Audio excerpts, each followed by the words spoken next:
আমরা আর এই দেশকে পুলিশি রাষ্ট্রে কায়েম হতে দেব না। রহমান রহিম,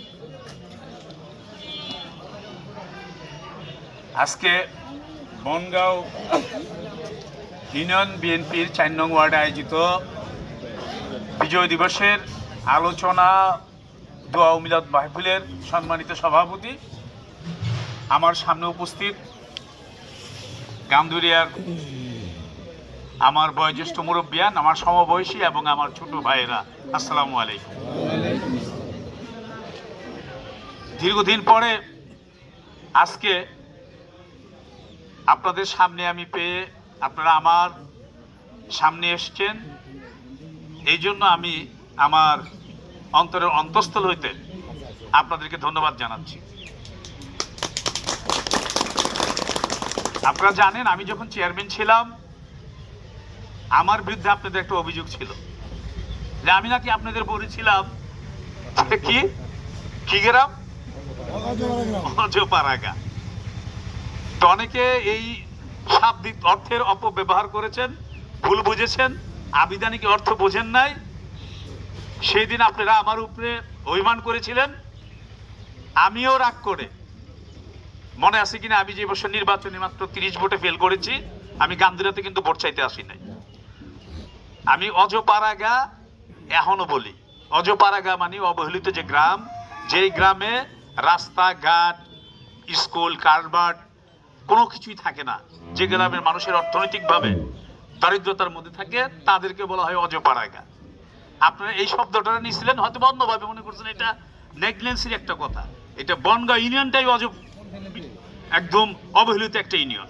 আপনারা জানেন, আমরা দীর্ঘ সময় ধরে ট্যাক ছিল এই পুরা বনগাঁও ইউনিয়ন। এক গ্রাম থেকে আরেক গ্রামে যাইতে বর্ষাকালে নৌকা আর উন্না মাসে হাঁটা ছাড়া কোনো বিকল্প পথ ছিল না। তো আজকে বোধহয় প্রায় সেই 2011 থেকে আজকে 24-এর শেষ, প্রায় 15 বছর পর আমি এমনিতে আরো 2-1 বার এসেছি ব্যক্তিগতভাবে, কারো মৃত্যুতে অথবা কারো বিয়ে বাড়িতে, কিন্তু রাজনৈতিক কারণে এই বিগত 15 বছর পরে আজকে প্রথম আপনাদের সামনে আমার সাক্ষাৎ। তো আমার ব্যক্তিগত রাজনীতির বিষয়ে না, বাংলাদেশের রাজনীতির বিষয়ে, অর্থাৎ বিএনপির একজন নগণ্য কর্মী হিসাবে আপনাদের সামনে আমি আজকে উপস্থিত। আমি আশা করি আপনারা সবাই জানেন এই দেশের ইতিহাস, যে বিগত প্রায় 17 বছর আমরা একটা ফেসিজমের ভিতরে ছিলাম। আমার নিজের নামেও 51টা মামলা, হামলা, খুন, গুম, এগুলার বলার কোনো অপেক্ষা রাখা না। এই দেশে পুলিশই একটা রাজত্ব তৈরি হয়েছিল। পুলিশ বিচার করতো, পুলিশ সালিশ করতো, পুলিশ মানেই সব। পুলিশের ভয় দেখে মানুষকে শাসন করা হতো, ভোট দিত পুলিশে, ভোট গণত পুলিশে, সব কিছু ছিল পুলিশের হাতে। সেই পুলিশি অত্যাচার থেকে আপাতত তো আপনারা রেহাই পাইছেন নাকি? পুলিশ এখন এরকম করে? আমারে বলেন, আমি কিন্তু সাভার থানা বিএনপির বর্তমান সভাপতি। অর্থাৎ আমরা বিএনপি যারা করি তারা চাই না এই দেশে আর কখনো পুলিশের শাসন কায়েম হোক। এই দেশে গণতন্ত্র কায়েম হবে, এই দেশে জনপ্রতিনিধিত্বটা আমরা আমাদের শাসন করব। অর্থাৎ আমরা আমাদের বিচার আমরা করবো এই গ্রামে।